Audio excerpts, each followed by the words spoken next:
आपण लिफ्टमधून अनेकदा प्रवास करतो। कधी कधी ती मध्येच अडचणीत येते आणि आपला जीव टांगणीला लागतो। आता ही परिस्थिती कदाचित बदलू शकते।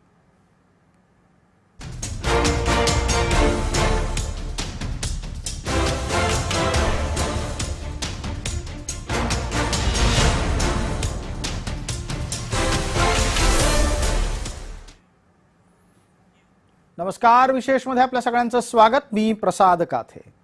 इमारतींमधल्या लिफ्ट बद्दल सर्वोच्च न्यायालयाने अतिशय महत्त्वाचा निर्णय दिलाय। लिफ्ट अपघात झाला तर त्याची जबाबदारी केवळ एका पक्षावर टाकता येणार नाही। लिफ्ट उत्पादक कंपनी, देखभाल करणारी संस्था आणि इमारतीचा मालक किंवा इमारतीचं व्यवस्थापन करणारी समिती या सगळ्यांवर लिफ्टच्या अपघाताची संयुक्त जबाबदारी असेल, असा निर्वाळा कोर्टाने दिलेला आहे।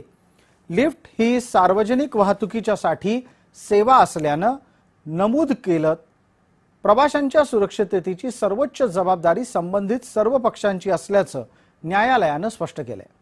न्यायमूर्ती पी.एस. नरसिंहा आणि न्यायमूर्ती आलोक आराध्य यांच्या खंडपीठाने ओटिस एलिव्हेटर इंडिया लिमिटेडची याचिका फेटाळून लावली आणि राष्ट्रीय ग्राहक तक्रार निवारण आयोगाच्या 2014 मधील निर्णयाला कायम ठेवलं।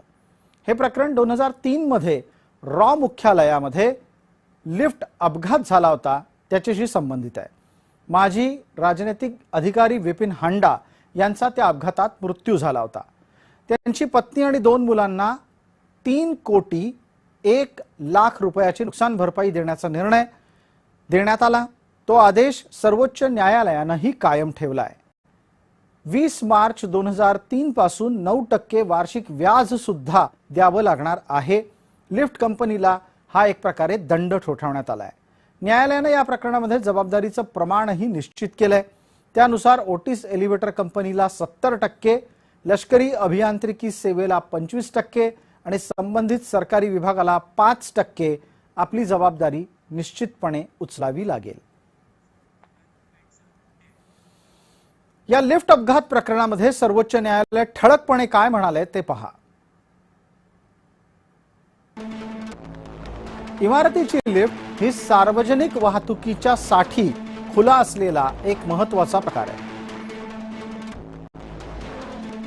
यंत्रणेवर विश्वास ठेवूनच लोक लिफ्टमध्ये शिरतात हे विसरता कामा नये। अपघात झाला तर जबाबदार कोण हे शोधण्याचं काम पीडित व्यक्तीचं नाहीये।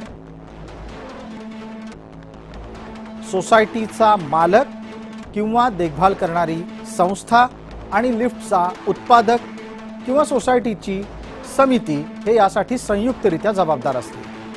कराराचा आधार घेऊन कुणालाही जबाबदारी झटकता येणार नाही। देखभाल किंवा सेवा करार असला तरी पण निष्काळजीपणा सिद्ध झाला तर संबंधित पक्ष ह्या लिफ्टच्या अपघाताच्या साठी उत्तरदायी असेल असं न्यायालय सांगतं। दोष आढळल्यावर सगळ्यांवर संयुक्त आणि किंवा स्वतंत्र कारवाई होऊ शकते। अशा प्रकरणामध्ये कायद्याचा अर्थ ग्राहकांच्या सुरक्षिततेच्या आणि हक्कांच्या दृष्टीने लावला पाहिजे असंही न्यायालय म्हणतं आहे।